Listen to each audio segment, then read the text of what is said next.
नमस्कार माझ्या सर्व मित्रांनो. आजचा विषय आहे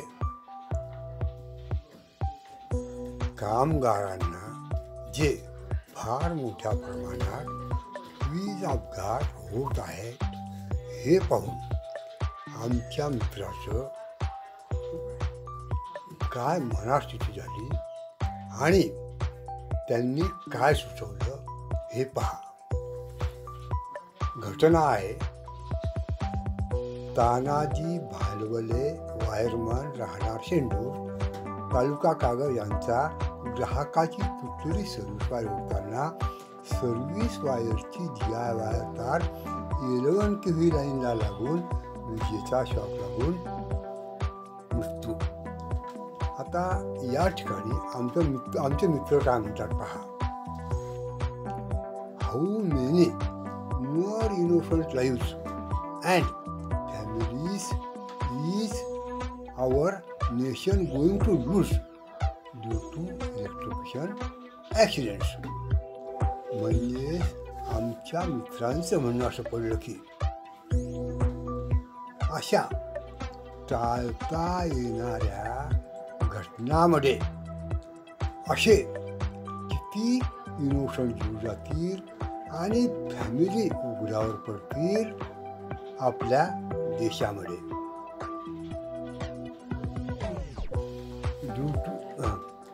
आणि याच्यावर त्यांनी जो उपाय सांगितला तो सिस्टीममधील सर्व अधिकारी मंडळींनी कृपया ध्यानात घ्यावा आणि मनन करावं. पहा ते. आणि हा जो अपघात आहे पहा, हा अपघात अशा प्रकारे झालेला आहे.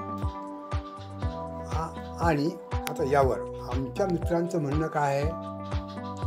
As brought out to notice by the electrical safety awareness team following would contribute to drastically reduce accident and fatalities. म्हणजे आता या 4-5 वर्षामध्ये आमच्या वीज सुरक्षा अभियान ग्रुपनं जे काही पॉईंट आतापर्यंत पॉईंट आऊट केले त्याचा गोषवारा त्यांनी खाली दिला आहे. 1. Use of PPE and safe equipment, म्हणजे पर्सनल प्रोटेक्टिव्ह इक्विपमेंट वगैरे. 2. आता काय झालं की second, incorporate world class SOP and implementation.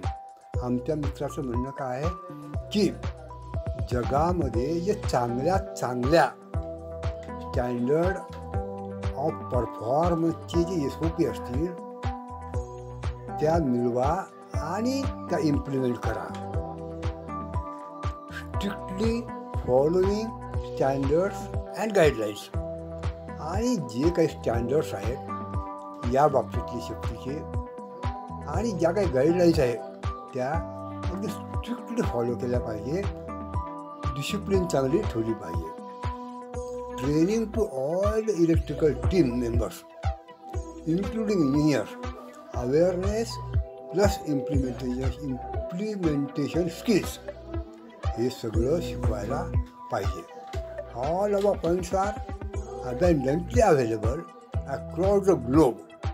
The question is, do we have the intent to do? आणि इथं आमच्या मित्रांनी मोठा क्वेश्चन मार्क मारला आहे. खरोखर हे सर्व केलं तर वीज अपघात थांबतील, पण ते करायची प्रशासनाची आणि कंपनीची इच्छा आहे का? आणि विषय 9 पुढे व्हॉइस ऑफ सिटिझन्स ही जनतेची मागणी आहे. काय जनतेची मागणी आहे? स्टाफला चांगलं ट्रेनिंग द्या. तज्ज्ञ फॅकल्टीज बोलवा. खर्च वाचवायचा म्हणून नुसतं डिपार्टमेंटल फॅकल्टीवर भागू नका. या क्षेत्रामध्ये आज भरपूर तज्ज्ञ मंडळी उपलब्ध आहेत, त्यांना बोलवा.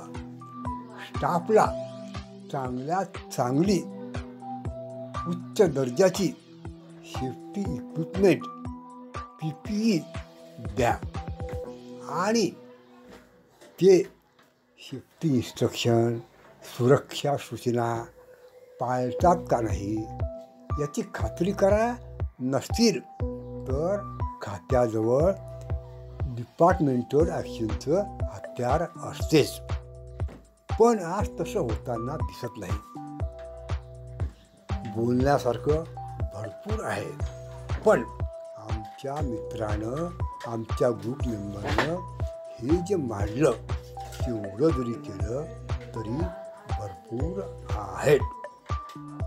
आणि आपणाला जर तज्ज्ञ फॅकल्टीची गरज असेल तर आमच्या ग्रुपमध्ये अतिशय अनुभवी भरपूर फॅकल्टीज आहेत.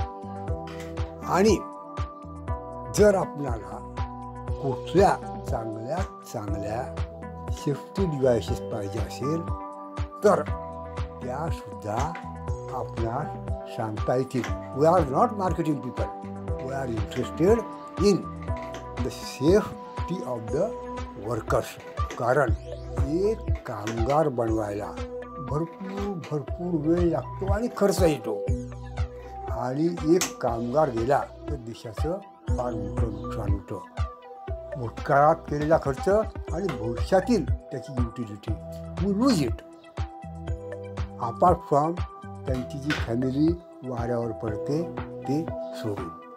म्हणून माझी विनंती की आमच्या या मित्रानं हे असे जे वीज अपघात होऊन राहिले ते होऊ नये म्हणून कामगाराला चांगलं ट्रेनिंग द्या, चांगल्या सेफ्टी डिव्हायसेस द्या. आणि तो पूर्ण ट्रेन झाल्याशिवाय त्याला कामावर पाठवू नका. त्याच्या पाठीमागे चांगलं सुपरविजन ठेवा. शिस्त बिल्डअप करा. बेशिस्त काम हे अपघाताची जननी आहे. Hence the request to management. Myself, Ramdas Khandagale, retired CCB and National Safety Commission member. Kindly subscribe to my YouTube channel for such safety related videos. या अपघाताचा डिटेल रिपोर्ट आम्हाला मिळाला नाही. फक्त या ठिकाणी आमच्या